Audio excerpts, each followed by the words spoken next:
Bismillahirrahmanirrahim. Assalamualaikum warahmatullahi wabarakatuh. Perkenalkan, nama saya Lola Sri Gunawan dengan NPM 2011080413. Baik, di sini saya akan sedikit mempresentasikan mengenai filsafat dengan dosen pengampu, yaitu Bapak Dr. Ali Murtado MS.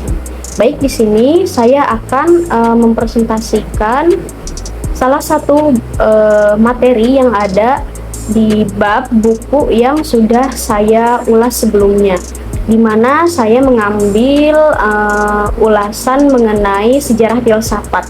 Namun sebelum kita mengetahui sejarah filsafat, terlebih dahulu kita harus mengetahui apa sih filsafat itu. Nah, di sini adapun pengertian filsafat secara umum adalah studi tentang seluruh fenomena kehidupan dan pemikiran manusia secara kritis dan dijabarkan dalam konsep mendasar.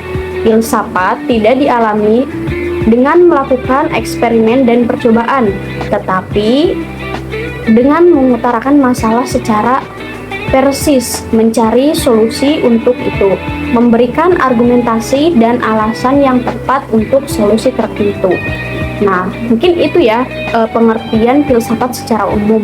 Namun filsafat juga dapat membantu membangun keyakinan manusia secara intelektual, asalkan saja konsepsi agama tersebut tidak bergantung pada prailmiah usang, sempit, dan dogmatis. Sebab masalah agama berkisar pada harmonis, pengetahuan, ikatan, pembebasan, dan Tuhan. Nah, namun lebih dari itu, sebetulnya pemikiran filsafat merupakan konsep dasar mengenai hidup dan visi kedepannya manusia. Nah, dalam suatu himpunan atau komunitas, pemikiran filsafat ini dapat tumbuh dan berkembang sesuai dengan kebudayaan masing-masing. Nah, lalu kita masuk ya ke sejarah filsafat. Baik, kita masuk kepada sejarah filsafat. Nah, di sini berbicara tentang kelahiran dan perkembangan filsafat. Pada awalnya, kelahiran tidak dapat dipisah dengan perkembangan atau ilmu pengetahuan yang muncul pada masa peradaban Yunani kuno. Nah, di sini kapan sih periode filsafat Yunani kuno? Nah, di sini periode Yunani merupakan periode yang sangat penting dalam sejarah peradaban manusia, karena saat itu terjadi perubahan pola pikir manusia dari mitosentris menjadi logosentris. Nah, di sini pola pikir mitosentris itu apa sih? Nah, pola pikir misotensris itu adalah pola pikir masyarakat yang sangat mengenal mitos untuk menjelaskan fenomena alam, seperti gempa bumi, banjir, atau pelangi. Nah, namun ketika filsafat dikenalkan, fenomena alam tersebut tidak lagi dianggap sebagai aktivitas dewa, tapi aktivitas alam yang terjadi secara kausalitas. Baik, selanjutnya sekitar abad ke-11 sebelum Masehi atau paling tidak tahun 700 sebelum Masehi, di Yunani Sophia diberi arti kebijaksanaan. Nah, Sophia berarti juga kecakapan. Kata filosofis mula-mula dikemukakan dan dipergunakan oleh Heraklitos pada tahun sekitar 480 sampai 540 sebelum Masehi. Nah, sementara pada abad 500 sampai 580 sebelum Masehi, kata-kata tersebut digunakan oleh Pythagoras. Nah, di sini pada masa abad modern, pemikiran filsafat berhasil menempatkan manusia pada tempat yang sentral dalam pandangan kehidupan, sehingga corak pemikirannya antroposentris, yaitu pemikiran filsafat mendasarkan pada akal, pikiran, dan pengalaman. Nah, sebelumnya setelah dikemukakan bahwa munculnya Renaissance dan humanisme sebagai awal masa abad modern. Nah, baik, di sini pemikiran filsafat pada abad modern ini berusaha meletakkan dasar-dasar bagi metodologis ilmiah. Pemikiran filsafat diupayakan lebih bersifat praktis, Artinya, pemikiran filsafat diarahkan pada upaya manusia agar dapat menguasai lingkungan alam menggunakan berbagai penemuan ilmiah. Nah, baik di sini adapun salah satu ilmuwan yang merupakan bapak filsafat modern yaitu René Descartes yang berhasil melahirkan suatu konsep dari perpaduan antara metode ilmu alam dan ilmu pasti ke dalam pemikiran filsafat. Upaya ini dimaksudkan agar kebenaran dan keyakinan filsafat juga sebagai kebenaran serta kenyataan yang jelas dan tenang. Nah, mungkin itu saja yang bisa saya sampaikan mengenai sejarah filsafat. Itu tadi mengenai sejarah filsafat. Nah, setelah kita mengetahui bagaimana sih sejarah filsafat itu, nah, di sini saya akan sedikit menjelaskan juga mengenai asumsi dasar filsafat ilmu. Nah, di sini asumsi dalam kajian filsafat ilmu tergolong ke dalam kelompok ontologi, yaitu bab yang membahas tentang hakikat yang ada, yang merupakan ultimate reality, baik yang berbentuk konkret atau abstrak. Nah, di sini asumsi berperan sebagai dugaan atau andaian terhadap objek empiris atau memperoleh pengetahuan. Nah, di sini objek materinya adalah sesuatu yang dijadikan sasaran pemikiran, sesuatu yang diselidiki atau sesuatu yang dipelajari oleh filsafat. Nah, di sini yang sangat luas yakni mencakup segala realitas, kenyataan atau sesuatu yang dapat atau mungkin baik yang nyata maupun yang abstrak.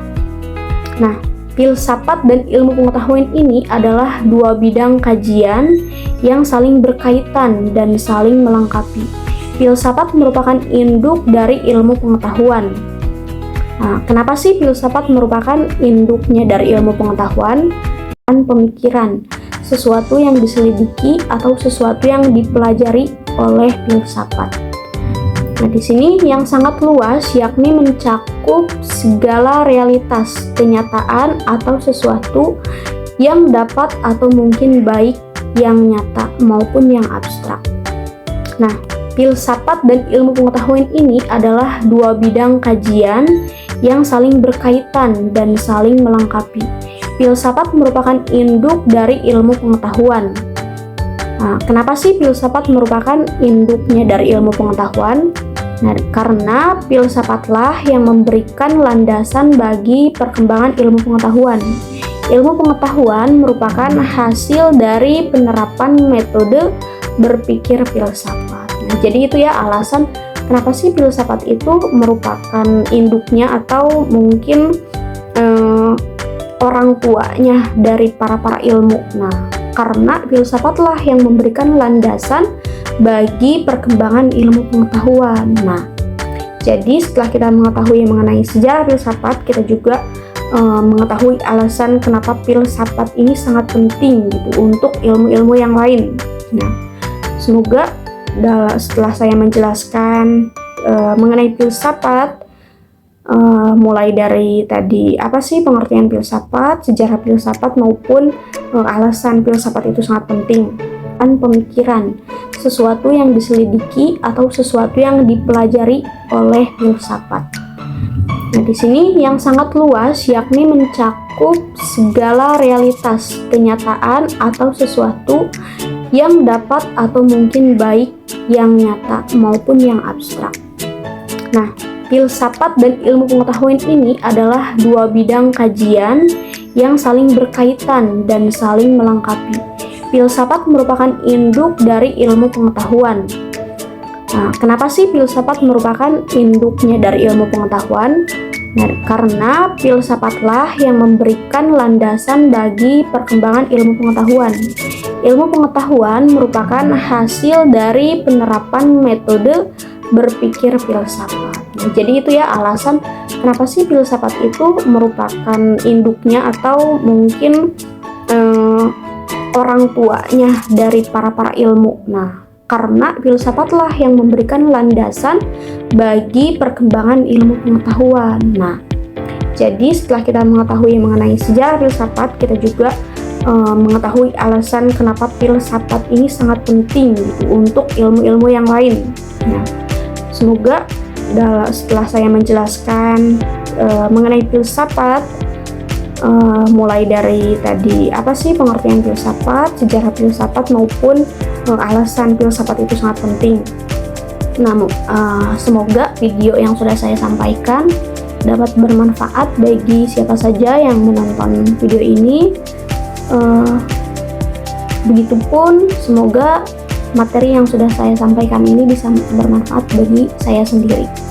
Mungkin itu saja yang bisa dapat saya sampaikan. Terima kasih atas perhatiannya. Mohon maaf masih banyak terdapat kesalahan. Terima kasih. Assalamualaikum warahmatullahi wabarakatuh.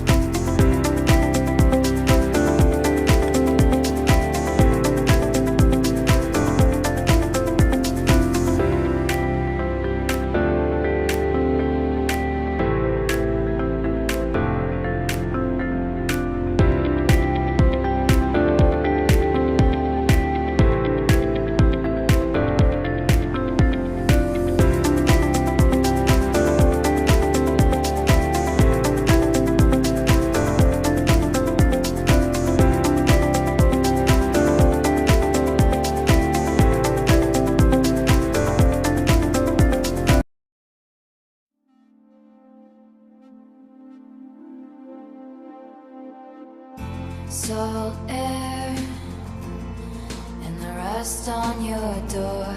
I never needed anything more, or whispers of "Are you sure?"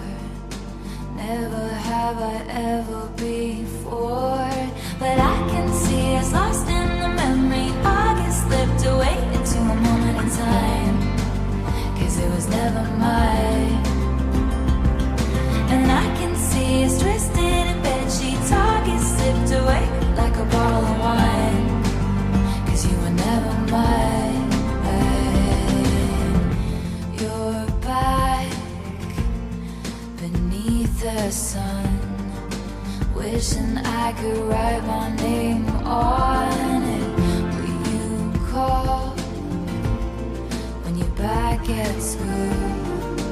I remember thinking I had you, but I can see us lost in the memory. I get slipped away into a moment in time, 'cause it was never mine. And I can see us twisted in bedsheets. I get sipped away like a bottle of wine, 'cause you were never mine.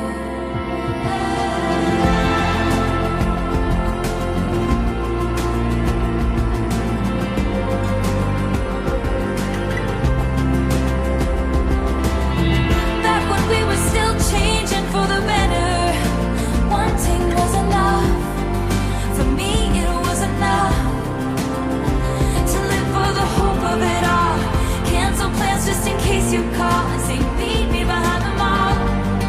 So much for summer love and saying us, 'cause you weren't mine to lose. You weren't mine to lose. No. But I can see us lost in the memory. I get slipped away into a moment in time, 'cause it was never mine. And I can see us twisted in bedsheets. I get sipped away like a bottle of wine, 'cause you were never mine.